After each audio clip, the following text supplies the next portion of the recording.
Hi friends, welcome back to my channel. നമ്മൾ ഇന്ന് വന്നിരിക്കുന്ന ബട്ടർസ്കോച്ച് കേക്കിന്റെ ഒരു റെസിപ്പി ആയിട്ടാണ് ട്ടോ. അതിന്റെ ഫില്ലിംഗ്സും കാര്യങ്ങളൊക്കെയാണ്. ഇതൊരു കാരമൽ സോസ് ആണ് ട്ടോ. അതും നല്ല ഓവർ തിക്കും അല്ല എന്നാൽ അധികം ലൂസും അല്ലാത്ത രീതിയിൽ നമ്മൾ ഉണ്ടാക്കി എടുത്തിട്ടുണ്ട്. അപ്പോൾ ഫില്ലിംഗ്സിന് കൊടുക്കാനുള്ള ക്രീമിലേക്ക് നമ്മൾ കുറച്ച് എന്താ പറയാ ബട്ടർസ്കോച്ച് ഇട്ട് കൊടുക്കുക. അതിലേക്ക് നമ്മൾ ബട്ടർസ്കോച്ച് എസൻസ് വാങ്ങാൻ കിട്ടും ഷോപ്പിലൊക്കെ. ടൈഗറിന്റെ ആണ് ഞാൻ യൂസ് ചെയ്യുന്നത് ട്ടോ. അപ്പോൾ അതും കൂടെ ഒരു 2-3 തുള്ളി ഇറ്റിച്ചു കൊടുക്കുക. അത് നല്ല ഫ്ലേവർ ആണ്. കൂടുതലായിട്ട് നമുക്ക് കുത്തുന്ന ചോയൊന്നുമല്ല, നല്ലൊരു ടേസ്റ്റ് ആണ് കേട്ടോ ഈ ഒരു ബട്ടർസ്കോച്ച് എസൻസിന്. അതിനുശേഷം നമ്മൾ കുറച്ച് മിൽക്ക് മെയ്ഡും കൂടി ഇട്ട് കൊടുക്കുന്നുണ്ട്. നല്ലൊരു എൻ്റെ ഈ ഒരു ക്രീമിൽ മധുരം കുറവ് തോന്നിയതുകൊണ്ടാണ് കേട്ടോ ഞാൻ ഇട്ട് കൊടുക്കുന്നത്. നിങ്ങളത് ഓപ്ഷണലാണ്, വേണമെങ്കിൽ ഇട്ടാൽ മതി. ടേസ്റ്റ് വൈസ് അടിപൊളിയായിരിക്കും.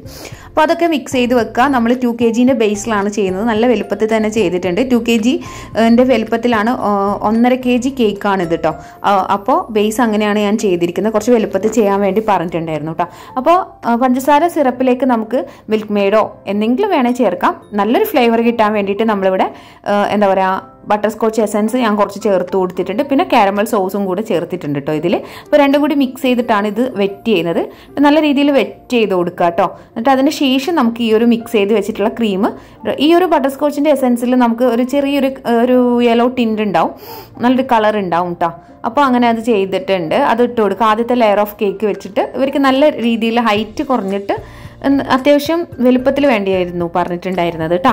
അപ്പോൾ അതിനുശേഷം നമ്മൾ പ്രളയന്, അതായത് ഈ ഒരു നട്ട്സും കാരമൽ സോസും ഒക്കെ മിക്സ് ചെയ്തിട്ടുള്ള ഈ ഒരു പ്രളയന് നമ്മൾ എന്ത് ചെയ്യുക, ഞാൻ ഇന്നലെ ചെയ്ത് വെച്ചിട്ടുണ്ടായിരുന്നു. ഇങ്ങനെ ഒരു ബോക്സിൽ നല്ലോണം ഒന്ന് പൊടിച്ച് വെച്ചിട്ടുണ്ട്. അത് നമ്മളൊന്ന് ലെയറിലേക്ക് ഇട്ട് കൊടുക്കുക. അപ്പോൾ ഈ പണിയൊക്കെ നമ്മൾ തലേദിവസം ചെയ്ത് വെച്ച് കഴിഞ്ഞാൽ നമുക്ക് പെട്ടെന്ന് തന്നെ ഈ കേക്ക് ഉണ്ടാക്കാൻ പറ്റും കേട്ടോ. അപ്പോൾ സോസ് ഞാൻ ആ സമയത്ത് തന്നെയാണ് ഉണ്ടാക്കാറ്. ഉണ്ടാക്കി അപ്പം തന്നെ യൂസ് ചെയ്യും കേട്ടോ. അല്ലാതെ ഫ്രിഡ്ജിലൊന്നും വെക്കാറില്ല. പിന്നെ അത് മെൽറ്റ് ചെയ്യേണ്ട വരും. എന്താണെന്ന് വെച്ചാൽ അത് തിക്കായിട്ട് പോകും. കണ്ടില്ലേ, ഈ ഒരു കൺസിസ്റ്റൻസിയിൽ നമുക്ക് കിട്ടിയാലേ നമുക്കിതൊന്ന് ലെയർ ചെയ്യാൻ പറ്റുള്ളൂ. അതിനുശേഷം നമ്മൾ എന്താ പറയുക ഈ ഒരു കാരമൽ സോസും കൂടി ഫില്ലിങ്സിൽ കൊടുക്കാം. നിങ്ങൾക്ക് വേണേൽ കുറച്ച് മിൽക്ക് മെയ്ഡും കൂടെ കൊടുക്കാം കേട്ടോ. അതൊക്കെ ഓരോരുത്തരുടെ ഇഷ്ടത്തിനനുസരിച്ച് ഫില്ലിങ്സ് കൂട്ടുകയും കുറയ്ക്കുകയൊക്കെ ചെയ്യാം. അതിനുശേഷം നമ്മൾ ഈ അടുത്ത ലെയർ ഓഫ് കേക്ക് വെച്ചിട്ട് ജസ്റ്റ് ഒന്ന് എല്ലാം ലെവൽ ചെയ്ത് കൊടുത്തതിന് ശേഷം നമ്മളൊന്ന് എന്താ പറയുക ഈ ഒരു എല്ലാം ഞാൻ ആദ്യം സ്ക്വയർ കേക്ക് ചെയ്യുമ്പോൾ നമ്മൾ ശ്രദ്ധിക്കേണ്ട കാര്യം നല്ല രീതിയിൽ ഒന്ന് ലെവൽ ചെയ്തെടുക്കണം ആദ്യം തന്നെ കേട്ടോ. അപ്പോൾ അതിന് ശേഷം നമ്മൾ ഈ ഒരു സിറപ്പ് വെച്ചിട്ട് തന്നെ നല്ലോണം ഒന്ന് എന്താ പറയുക വെറ്റ് ചെയ്ത് കൊടുക്കുക. അപ്പോൾ മറ്റേ അടുത്ത ലെയറും കൂടെ വെച്ചിട്ട് നമ്മളൊന്നും കൂടെ ഒന്ന് വെറ്റ് ചെയ്ത് കൊടുക്കുക കേട്ടോ. നല്ല രീതിയിൽ വെറ്റ് ചെയ്യുക, എങ്കിലേ എനിക്ക് കേക്ക് കഴിക്കാൻ ഇഷ്ടം. ചില കസ്റ്റമേഴ്സിന് അധികം വെറ്റായിട്ടുള്ള കേക്ക് ഇഷ്ടമില്ലാത്തവരും ഉണ്ട് കേട്ടോ. അപ്പോൾ എനിക്ക് ഏറ്റവും ഇഷ്ടം നല്ല വെറ്റ് ചെയ്തിട്ടുള്ള കേക്കാണ്. നല്ല സോഫ്റ്റ് ആയിട്ടുള്ള കേക്കാണ് കേട്ടോ കൂടുതൽ ഇഷ്ടം. അങ്ങനെ നമ്മൾ ലാസ്റ്റ് ഒരു ക്രം കോട്ട് പോലെ എല്ലാം ബാക്കിയുള്ള ക്രീം, ഈ ഒരു ഫില്ലിങ്സിന് എടുത്ത ക്രീം നല്ല രീതിയിൽ ബട്ടർസ്കോച്ചിൻ്റെ ഒരു ഫ്ലേവർ വരുന്ന ഒരു ക്രീമാണ് കേട്ടോ. അപ്പോൾ അതുകൊണ്ട് തന്നെ നമ്മൾ നല്ല രീതിയിലൊന്ന് ക്രം കോട്ട് ചെയ്ത് കൊടുക്കുന്നുണ്ട്.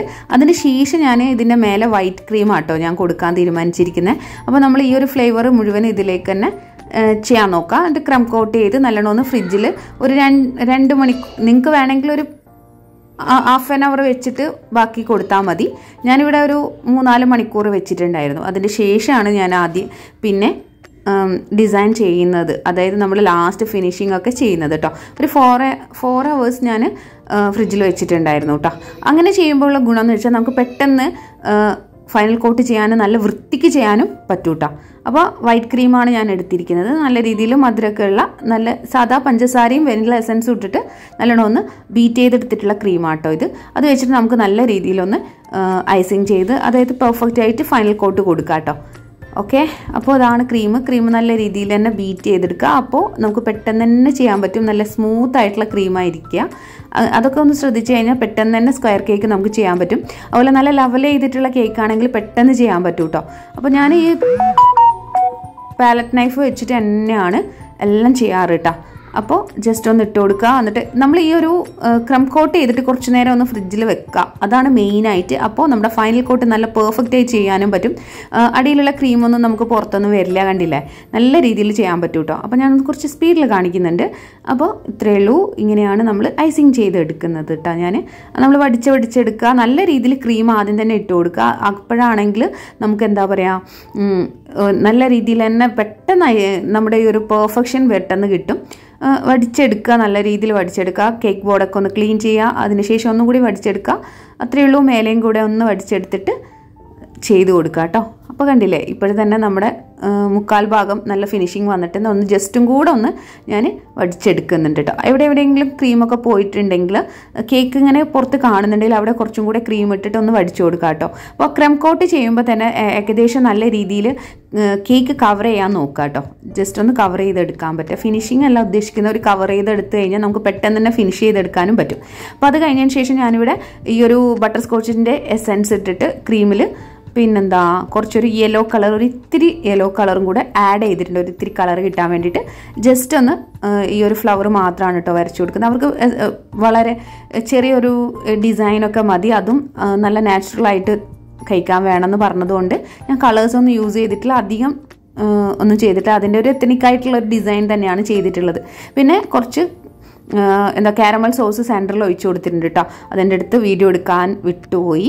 അപ്പോൾ അതിന് ശേഷം ഞാനവിടെ ഫോണ്ടൻ കട്ടറിൽ ഫസ്റ്റ് ഹാപ്പി ബർത്ത്ഡേ അയാൻ എന്ന് എഴുതി കൊടുത്തിട്ടുണ്ട് കേട്ടോ. അപ്പോൾ അത് ഞാൻ ക്രീമുമായിട്ടൊന്ന് മിക്സ് ചെയ്തിട്ടുണ്ട് കാരമൽ സോസ്. എന്നിട്ട് ജസ്റ്റ് ഒന്ന് വെഞ്ചോൻ്റെ ആ ഒരു സ്റ്റൈലിൽ ഒരു ടൂത്ത് പിക്ക് വെച്ചിട്ടൊന്ന് ജസ്റ്റ് ഒന്ന് ഇങ്ങനെ ആക്കി കൊടുത്തതാണ് കേട്ടോ. അപ്പോൾ അതിനുശേഷം കുറച്ച് ഷുഗർ ബോൾസ് ഒക്കെ, ഒരു ഗോൾഡൻ ഷുഗർ ബോൾസ് ഇട്ട് കൊടുത്തിട്ടുണ്ട്.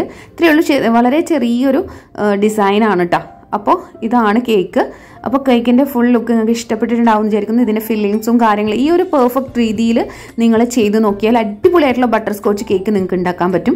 അപ്പോൾ പ്രിലൈൻ്റെതും കാരമൽ സോസിൻ്റെ ഒക്കെ റെസിപ്പി വേണമെങ്കിൽ നിങ്ങളൊന്ന് കമൻറ്റ് ചെയ്യുക.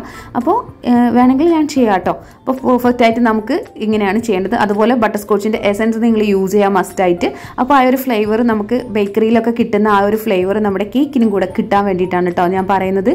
അപ്പോൾ ബട്ടർ സ്കോച്ചിൻ്റെ എസൻസ് നല്ലതാണ്, നല്ല ടേസ്റ്റ് വൈസ് അടിപൊളിയാണ് കേട്ടോ. അപ്പോൾ ടൈഗറിൻ്റെ ആണ് ഞാൻ യൂസ് ചെയ്തിട്ടുണ്ടായിരുന്നത്. അപ്പോൾ ഇത്രയുള്ള വീഡിയോ ഇഷ്ടപ്പെട്ടാൽ ലൈക്ക് ചെയ്യാൻ മറക്കരുത്. അതുപോലെ സബ്സ്ക്രൈബ് ചെയ്യാതെ കാണുന്നവരാണെങ്കിൽ ഒന്ന് സബ്സ്ക്രൈബ് ചെയ്ത് സപ്പോർട്ട് ചെയ്യണേ. അപ്പോൾ നമുക്ക് പുതിയ വീഡിയോസൊക്കെ ആയിട്ട് നമുക്ക് വീണ്ടും കാണാം. അതുവരെ എല്ലാവർക്കും ബൈ.